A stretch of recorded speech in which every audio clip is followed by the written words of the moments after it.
Salam sejahtera untuk kita sekalian, Shalom. Ya, puji Tuhan. Pagi hari ini kita akan bersama-sama merenungkan firman Tuhan dari Matius pasal yang keempat, ayat 18 sampai dengan ayat yang ke-22. Matius pasal yang keempat, ayatnya yang ke-18 sampai 22. Baik yang onsite maupun yang melalui live streaming, kita doakan supaya kita semua boleh mengikuti dan diberkati melalui pemberitaan firman pada pagi hari ini. Matius pasal 4 ayat 18 sampai dengan ayat yang ke-22. Kami ucapkan selamat datang kepada Nona Zebua, ya. Selamat bersama-sama untuk pertama kalinya dalam ibadah ini. Kita akan membaca bagian ini secara bersama-sama. Matius pasal 4 ayat 18 sampai 22. Demikian firman Tuhan. Dan ketika bersama-sama 1 2 3, dan ketika Yesus sedang berjalan menyusur danau Galilea, ia melihat dua orang bersaudara, yaitu Simon yang disebut Petrus dan Andreas saudaranya. Mereka sedang menebarkan jala di danau sebab mereka penjala ikan. Yesus berkata kepada mereka, "Mari ikutlah aku, dan kamu akan kujadikan penjala manusia." Lalu mereka pun segera meninggalkan jalannya dan mengikuti dia. Dan setelah Yesus pergi dari sana, dilihatnya pula dua orang bersaudara, yaitu Yakobus anak Zebedeus dan Yohanes saudaranya bersama ayah mereka. Zebedeus sedang membereskan jala di dalam perahu. Yesus memanggil mereka dan mereka segera meninggalkan perahu serta ayahnya, lalu mengikuti dia. Tema kita untuk pagi hari ini adalah Yesus memanggil engkau. Saudara-saudara, bagi orang yang percaya panggilan Tuhan itu adalah sebuah anugerah, bukan karena pilihan Tuhan semata, tapi karena ada dua sisi. Dari sisi Tuhan menawarkan kepada kita keselamatan, dari sisi kita merespon. Karena itu keselamatan yang kita punya bukan hanya dipaksakan oleh Allah kepada kita.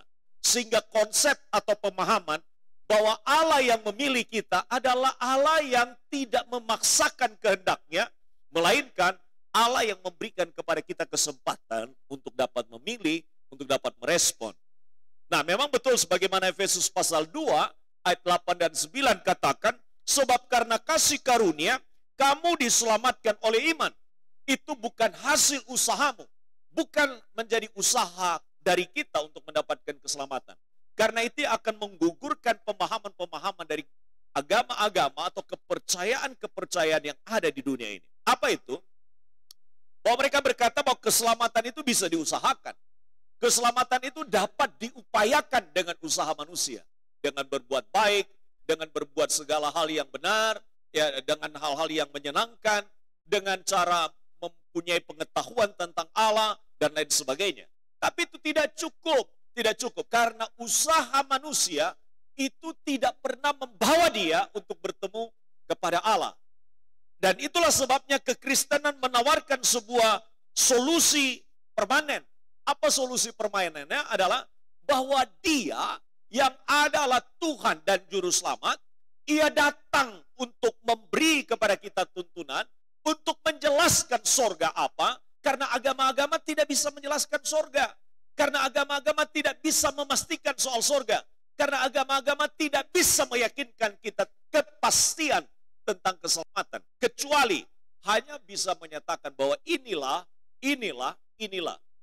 Tapi Yesus datang dalam pribadi sebagai wujud dari Allah, sebagaimana Kolose pasal 1 mengatakan demikian. Dia adalah gambar Allah yang tidak kelihatan, yang sulung dari segala sesuatu, dan di dalam dia telah diciptakan segala sesuatu. Mengapa? Karena tujuannya adalah tujuan untuk penyelamatan kita. Nah, karena itu, saudara ada di sini, saudara ada. Karena apa? Karena Bapak dan Ibu telah memberikan respon kepada panggilan Tuhan, memberikan respon kepada Apa yang dikehendaki Tuhan, yaitu penyelamatan setiap manusia. Maka tema pagi hari ini, Yesus memanggil engkau. Ini bersifat pribadi. Ini bersifat sebuah respon yang harus datang dari diri kita secara pribadi. Nah, Bapak dan Ibu sekalian, dari sekian miliar orang di dunia, lalu Bapak dan Ibu saudara dipanggil oleh Tuhan. Ada 7 miliar, bahkan mendekati angka 8 miliar penduduk di seluruh dunia, tapi saudara dan saya mendapatkan kesempatan untuk dapat menikmati keselamatan di dalam Tuhan. Yang lainnya mengapa tidak dipilih? Alasan sederhana saja, karena mereka tidak merespon. Yang lain kenapa tidak diselamatkan? Belum diselamatkan, karena mereka belum berjumpa dengan Yesus. Yang lain mengapa belum dapat menikmati dan memanggil Yesus? Karena banyak kesempatan mereka diberi, tapi mereka tidak memberikan respon. Atau saya bisa berkata, banyak orang percaya tidak beri kesempatan, tidak menyediakan waktu untuk dapat membagikan imannya kepada orang lain. Karena iman timbul dari pendengaran akan firman Allah. Maka mereka perlu mendengar akan firman Allah. Nah, Bapak Ibu Saudara, dari tema ini, Yesus memanggil engkau, ada 3 tahapan yang terjadi ketika Yesus mencari dan memanggil murid-muridnya. Ini memang berlatar belakang ketika Yesus setelah dia dibaptis, lalu kemudian dia berpuasa 40 hari 40 malam, dan setelah peristiwa itu lalu dia mulai melakukan tahapan, yaitu tahapan yang pertama di dalam bagian ini adalah tindakan Yesus yang mencari dan memanggil muridnya. Apa yang dilakukan oleh Yesus? Menarik sekali waktu kita lihat secara detail bagian ini, kita akan melihat apa yang diungkap oleh Alkitab kita. Dikatakan di dalam ayat-ayat yang kita baca, dan ketika Yesus sedang berjalan, ya, sedang berjalan menyusur Danau Galilea. Apa yang dilakukan oleh Yesus ketika Yesus mencari dan memanggil murid-muridnya? Dia tidak berpangku tangan. Dia tidak mengatakan, saya sudah tahu siapa yang akan saya pilih. Tapi dikatakan, dia berjalan dan menyusuri tepi danau. Menarik dalam bagian ini, Yesus memanggil murid-muridnya bukan dari orang-orang yang berpendidikan hebat. Yesus tidak memanggil murid-muridnya dari orang-orang tokoh-tokoh terkenal, tidak. Tapi Yesus di sini menunjuk kepada kita satu tempat dan lokasi yang sangat jelas, yaitu dikatakan dia menyusuri dan berjalan di Danau Galilea. Itu berarti dia tidak akan mungkin menemukan di sana seorang yang memiliki pendidikan dari sebuah jebolan pendidikan. Karena memang ada pada masa itu pendidikan secara formal yang juga dijalankan. Nah, dia juga tidak menemukan orang-orang di sana dari orang-orang yang menjadi tokoh-tokoh agama. Pasti tidak akan ditemukan di tepi danau. Karena ketika menunjuk tepi Danau Galilea, pasti berbicara tentang apa? Berbicara tentang para nelayan. Saya mau katakan satu hal yang penting dalam bagian ini. Allah tidak cari orang-orang hebat. Karena seringkali ketika dia merasa dirinya hebat, dia tidak lagi butuh untuk dituntun oleh Allah dan diarahkan. Karena nanti di bagian terakhir dikatakan jadi murid.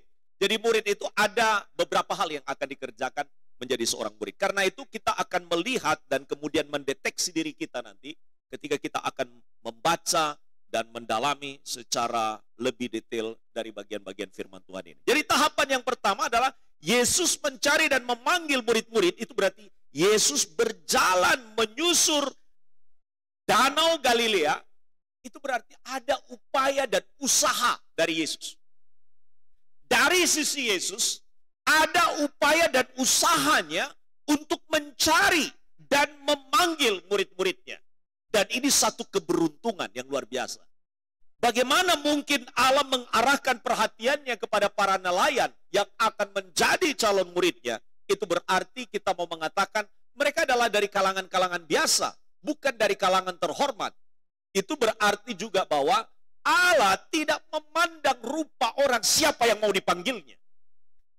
Allah tidak memandang rupa. Dan karena itu di dalam penerapan kehidupan kita, Allah juga memanggil kita dari latar belakang yang berbeda-beda. Allah memanggil kita dalam situasi dan keadaan ekonomi kita yang berbeda-beda.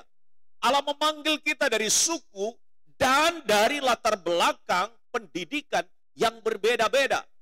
Dan saudara-saudara, Allah menghargai seluruh status yang ada. Allah menghargai seluruh status yang ada.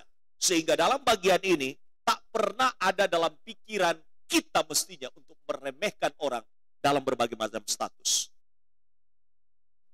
Nah, perhatikanlah bagaimana orang pada hari-hari ini di dalam mencari kualifikasi-kualifikasi tertentu. Apa itu? Seharusnya dia adalah orang-orang yang memenuhi suatu kualifikasi yang hebat. Coba kalau cari pekerjaan. Ya, baru-barusan saya diminta oleh salah satu dari pemilik yang mengatur tentang pekerjaan di Matos. Lalu mereka tanya kepada saya, Pak, bisa carikan saya satu orang. Dia bagian general service nanti yang akan membawahi itu untuk seluruh tenaga-tenaga outsourcing, tenaga-tenaga yang bekerja di bagian cleaning service dan juga untuk yang bekerja bagian keamanan dan juga menghadapi orang-orang yang ada di lingkungan masyarakat setempat. Lalu saya mengajukan satu nama. Ketika saya mengajukan satu nama, lalu saya sampaikan kepada saudari kita ini. Saya bilang, Bu, saya sudah dapat orangnya. Dia bilang, silakan dia masukkan dia punya lamaran di HRD. Nah, ketika diwawancara, tentu ada kualifikasi-kualifikasi yang harus dipenuhi sesuai dengan tuntutan yang ada. Dan salah satu yang menarik yang dimintanya adalah orangnya itu yang agak sedikit kereng. Maksudnya orang yang sedikit menakutkan, jangan yang lembek-lembek. Karena apa? Akan menghadapi preman, akan menghadapi orang-orang yang kadang-kadang kasar gitu ya di lingkungan dari salah satu mall ya. Nah, saudara, sampai hari ini saya masih menunggu hasilnya dari orang yang saya rekomendasi. Walaupun orang tersebut pimpinannya dan saya dimintai tolong untuk mencari orang yang bekerja, tidak otomatis diterima. Mengapa? Dia harus memenuhi kualifikasi-kualifikasi atau dia memenuhi syarat yang diinginkan atau dituntut. Saya lihat dalam bagian ini, nampaknya itu tidak ada ditentukan dulu syarat-syaratnya. Yesus memanggil mereka di dalam pengetahuannya. Dia memanggil mereka 12 orang banyaknya. Dan dari 12 orang ini, bukan orang-orang hebat. Bukan orang-orang yang memenuhi kualifikasi. Bukan orang-orang yang terkenal. Bukan orang-orang yang berpengaruh. Mereka adalah orang-orang biasa. Bapak dan Ibu orang biasa. Sama seperti saya orang biasa. Tapi mengapa Tuhan memilih kita? Mengapa Tuhan mencari kita? Itu ada sisi di mana Allah memberikan sebuah perhatiannya kepada kita. Karena itu ketika kita dipanggil oleh Allah, dia betul-betul serius dengan hidup kita. Itulah sebabnya kalau ada orang percaya setelah dia dipanggil oleh Tuhan, dia tidak serius dengan panggilannya. Ada pertanyaan penting, apakah kita betul-betul menyadari kita dipanggil oleh Tuhan dan dicari oleh Allah? Sebab Tuhan tidak butuh kita, kita yang butuh Tuhan. Karena itu banyak orang kadang-kadang berpikir, Tuhan itu berutang dengan saya. Tuhan tidak pernah berutang dengan kita. Tidak pernah berutang. Kita yang banyak berutang dengan Tuhan. Dan kita tidak dapat membalas segala proses kebaikan yang telah dilakukannya bagi kita. Karena itu tidak boleh kita memandang serampangan Tuhan dalam hidup. Tidak boleh kita menganggap sepi hal-hal tentang Tuhan. Ya, tidak boleh menganggap sepi hal-hal tentang Tuhan. Banyak orang hari-hari ini menganggap Tuhan itu adalah pilihan yang kedua dari prioritas hidupnya. Itulah sebabnya maka Tuhan juga akhirnya juga berperkara dalam hidup mereka dan menganggap bahwa udahlah, biar mereka sampai mentok dulu baru cari Tuhan. Nah itu. Itulah sebabnya dalam hidup kita menghargai panggilan Allah. Dan itu yang terjadi kepada murid-murid. Mereka dipanggil dan dicari oleh Allah sengaja. Ada kesengajaan dari Yesus untuk mencari mereka yang menjadi muridnya. Kata segera di dalam bahasa Alkitab kita yang asli adalah eutheos. Artinya apa? Sorry, maafkan saya. Saya tidak sedang menjelaskan itu. Saya sedang menjelaskan bagian itu di bagian akhir nanti. Kata di sini yang hendak saya tekankan adalah ketika Yesus berjalan menyusur, melihat, dikatakan ada kata melihat di sana. Kata yang dipakai dalam Alkitab kita adalah eidon. Melihat, menyadari, memperhatikan, mempertimbangkan melalui kunjungan dan melalui perhatiannya kepada mereka ketika melihat, dikatakan bahwa di sana ia menyadari orang-orang seperti nelayan ini, inilah yang akan dipilihnya. Dia melihat, dia juga memperhatikan, dia mempertimbangkan melalui apa yang dilakukan itu menunjuk kepada aktif melakukan satu pekerjaan untuk mengamati, melihat, mempertimbangkan tentang murid-murid yang dipilihnya. Jadi kalau Bapak Ibu dipilih oleh dia, dipilih oleh Tuhan menjadi muridnya, itu bukan karena kita memenuhi kualifikasi. Bukan. Tapi karena berdasarkan pertimbangannya.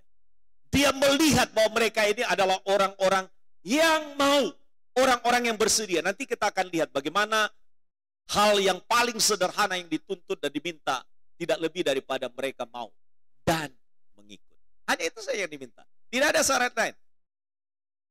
Jadi Bapak dan Ibu sekalian, bagian yang pertama ini adalah Yesus melakukan tindakan mencari dan memanggil muridnya. Hal yang sama juga dilakukannya kepada kita.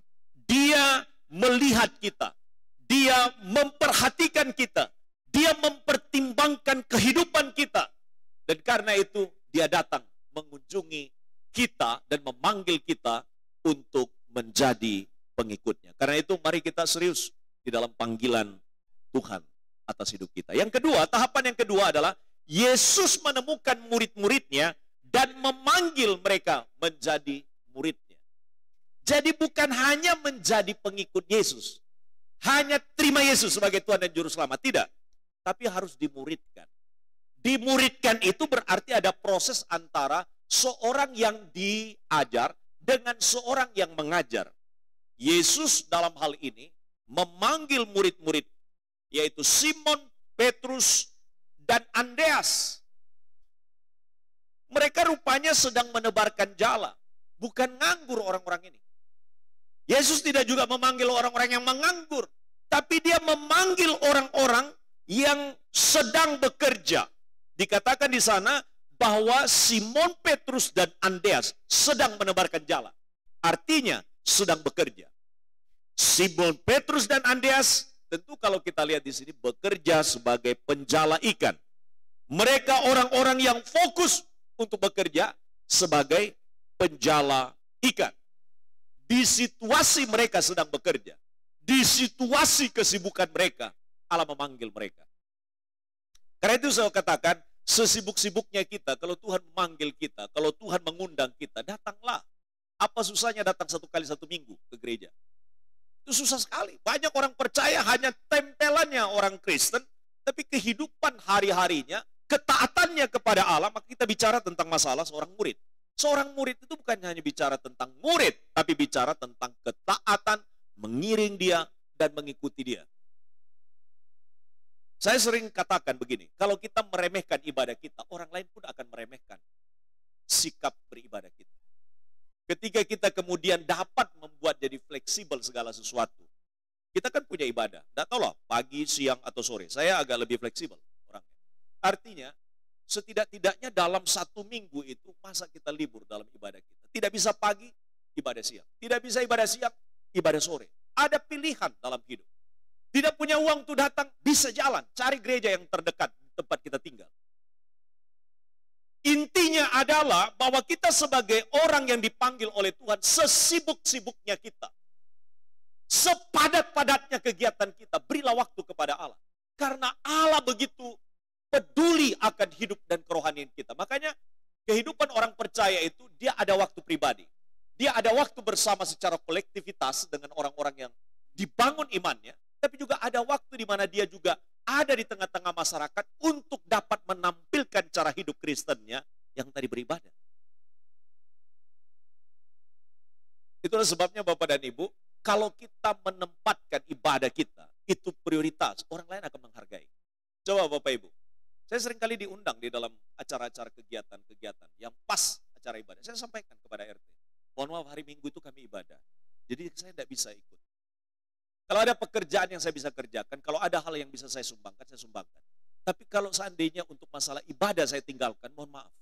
Karena saya perlu beribadah, waktu saya untuk beribadah kepada Tuhan, itu disediakan fasilitasnya dan diundang berdasarkan Alkitab.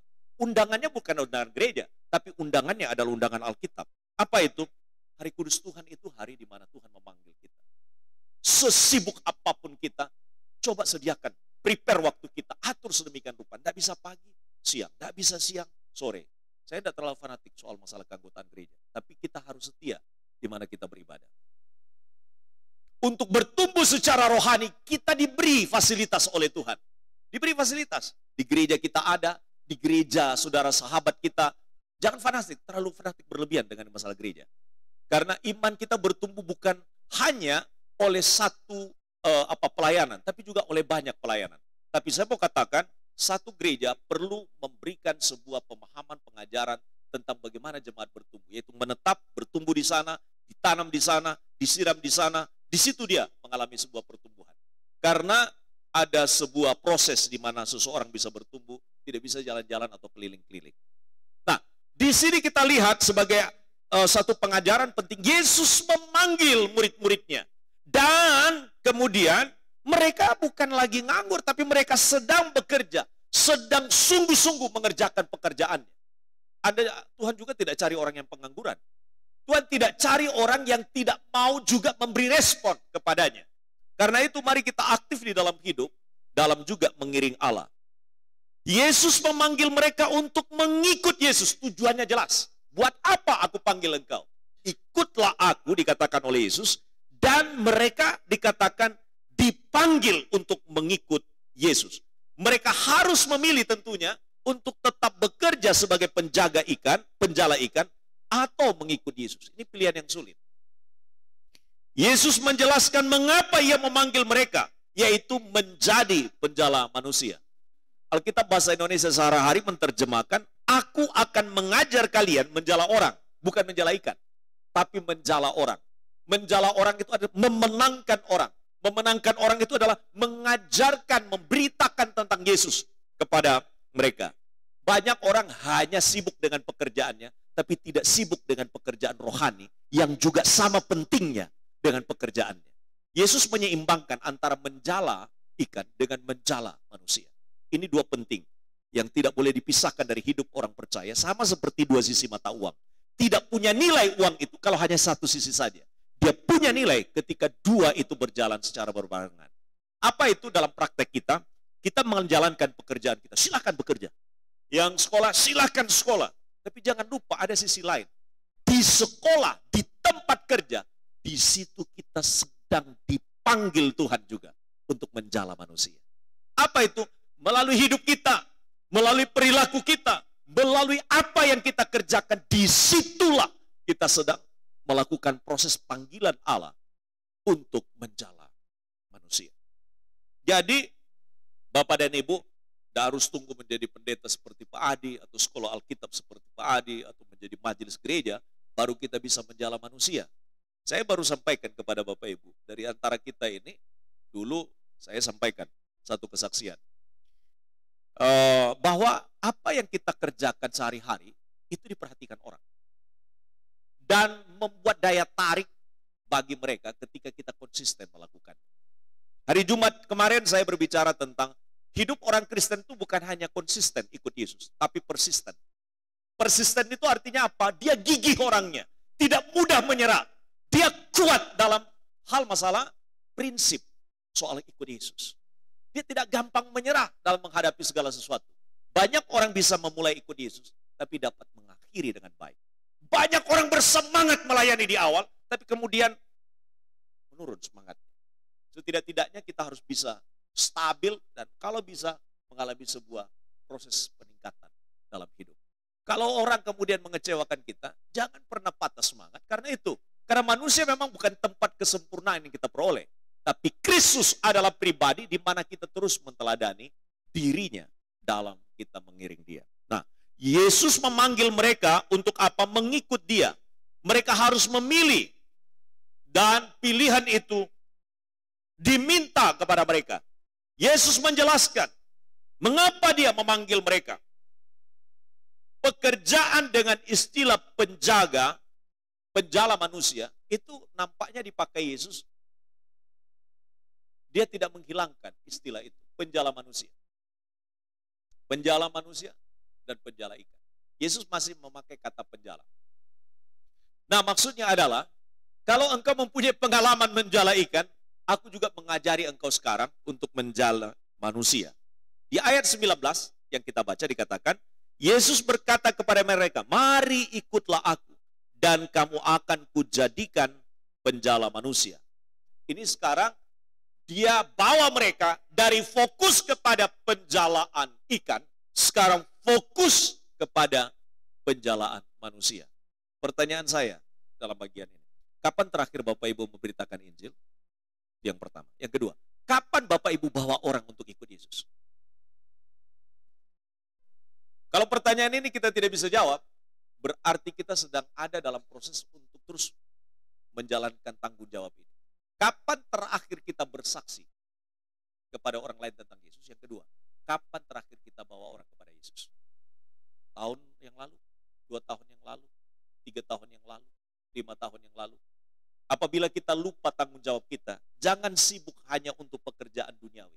Tapi kita juga harus berpikir tentang keselamatan orang lain yang ada di sekitar kita. Ini penting bagi kita. Kadang-kadang orang itu egoisnya di situ. Setelah ikut Yesus cukup hanya memikirkan keselamatan dirinya. Padahal Tuhan memanggil kita bukan hanya untuk hidup dengan hidup hari-hari kita. Tapi Tuhan panggil kita untuk menjala manusia. Kapan terakhir kali berdoa dan keluar dari bibir kita mendoakan keselamatan dari keluarga kita? Kapan terakhir? Kapan terakhir keluar dari bibir kita berdoa dan mengharapkan keselamatan tetangga kita? Kapan terakhir? Kapan terakhir ada keluar dari mulut kita berdoa untuk orang tua kita yang belum percaya Yesus, sebab binasa mereka tanpa mereka percaya Yesus. Jangan dianggap itu biasa. Jangan anggap dia biasa. Sebab orang ketika sudah dipanggil oleh Kristus menjadi pengikut Yesus, Tuhan panggil dia juga untuk menjadi penjala manusia. Jadi kita orang percaya itu mestinya susah kalau orang lain itu, keluarga kita, tetangga kita, saudara kita, teman kita, sahabat kita belum percaya Yesus. Itu berarti mereka sedang rentan kepada keselamatan hidup. Sedang rentan dalam keselamatan. Maka hati kita digugah melalui firman Tuhan pagi hari ini. Supaya apa? Kita peduli kepada penjalaan manusia. Setidak-tidaknya kalau kita tidak bisa beritakan Injil, setidak-tidaknya kesaksian hidup kita memberkati orang lain. Kalau kita tidak bisa memberitakan Injil, setidak-tidaknya kita bisa mendoakan. Kalau kita tidak bisa memberitakan Injil, setidak-tidaknya perbuatan kita menjadi daya tarik bagi mereka. Itu arti daripada penjala manusia. Yesus memang tidak langsung memanggil kita seperti murid-muridnya. Tapi makna di balik penjalaan manusia ini adalah jangan hanya sibuk dengan pekerjaan kita sehari-hari atau kegiatan kita sehari-hari, lalu tidak ada kesempatan bagi kita untuk memikirkan keselamatan orang lain. Betapa naifnya hidup kita, betapa tidak berartinya kekristenan kita apabila kita hanya hidup untuk diri kita dan tak pernah berpikir tentang keselamatan orang lain. Makanya kita berkata begini, siapa yang memikirkan diri saya ketika saya memikirkan kehidupan orang lain? Tuhan yang pikirkan. Tuhan yang pikirkan kita. Nah, di dalam bagian ini dikatakan dan mengikut Yesus. Coba perhatikan kata segera di ayat 20. Tampilkan saya 20. Ayat 20 ada kata segera. Tolong tampilkan. Nah, lalu mereka pun segera. Kata segera di sana artinya adalah seketika itu juga. Tidak menunggu banyak pertimbangan. Makanya kalau ikut Yesus terlalu banyak pertimbangan-pertimbangan akhirnya nggak jadi-jadi. Terlalu banyak pertimbangan-pertimbangan kita akhirnya nggak melayani. Terlalu banyak pertimbangan-pertimbangan kita, akhirnya kita tidak bisa bersaksi. Takutlah dimarahi, takutlah orang lain tersinggung. Padahal orang lain itu loh menunggu kesaksian hidup kita kalau kita nanti setelah melihat kita akan dapati mereka. Waktu mereka percaya Yesus, ternyata mereka menunggu kita, tapi kita tidak pernah cerita tentang siapa Yesus. Bagaimana mereka tahu tentang Yesus kalau mereka tidak kita beritakan tentang Yesus? Bagaimana mereka mendengar tentang Yesus kalau kita tidak pernah memberitakannya? Itu kan firman. saya sudah sampaikan, secara sederhananya saya sudah sampaikan. Nah, ayat 21, dan setelah Yesus pergi dari sana, dilihatnya pula 2 orang bersaudara. Jadi dalam teks ini ada 4 yang dipanggil dari 12 orang. Yang ketiga orangnya adalah Yakobus anak Zebedeus dan Yohanes saudaranya bersama ayah mereka Zebedeus sedang membereskan jala di dalam perahu. Yesus memanggil mereka dan mereka pun sama segera meninggalkan perahu serta ayahnya lalu mengikuti dia.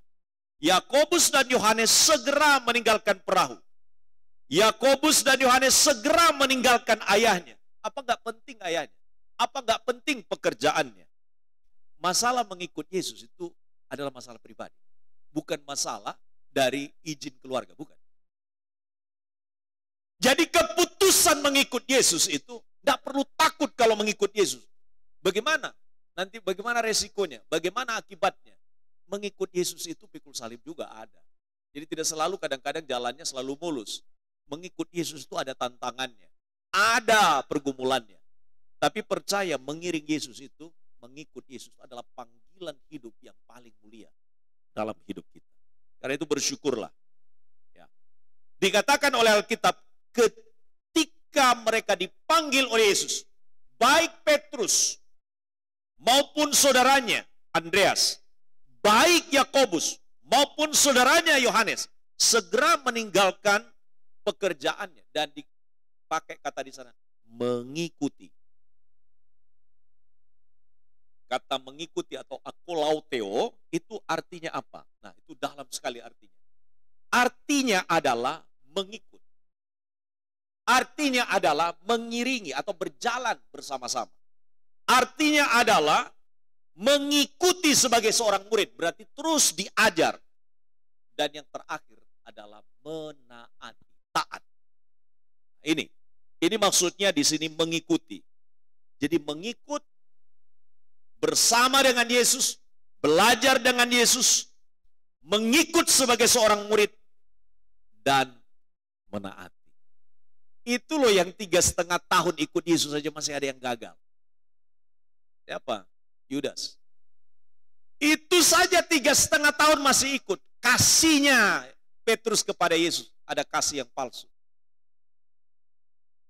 Itu dapat dicek ketika Yesus telah bangkit. Kita mendapati Yohanes dan Yakobus. Kepentingannya adalah motivasinya ikut Yesus adalah untuk apa? Cari jabatan. Ketika mereka datang dan berkata, Tuhan, kalau bisa satu di sebelah kiri, satu di sebelah kanan. Mereka hanya berpikir tentang kepentingan pribadi. Ikut Yesus tidak sedang berpikir kepentingan pribadi. Ikut Yesus berarti kita sedang dibentuk oleh Allah untuk memikirkan kepentingan dan keselamatan orang lain. Bukan hanya memikirkan tentang diri kita. Karena itu, sebagai orang-orang percaya, mari berfokus. Mari berfokus di dalam panggilan kita. Bukan hanya dipanggil menjadi pengikut Yesus, tapi dipanggil menjadi murid.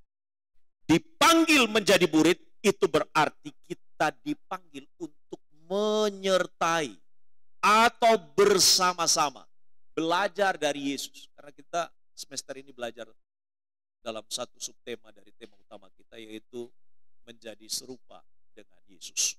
Kita juga belajar terus untuk mengikuti dia dan belajar sebagai seorang murid.